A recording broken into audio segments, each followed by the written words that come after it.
சங்கொலி முழங்கிடுவோம், தமிழ் தாயின் மலரடி வணங்கிடுவோம்.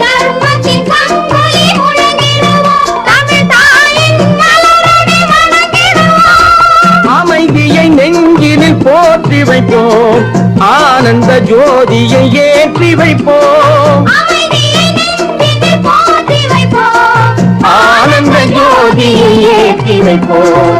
ஒரு தாய் மக்கள் நாம் என்போம், ஒன்றே எங்கள் குலம் என்போம். தலைவன் ஒருவன் தான் என்போம், சமரசம் எங்கள் வாழ்வென்போம். சமரசம் எங்கள் வாழ்வென்போம். ஒரு தாய் மக்கள் நாம் என்போம்.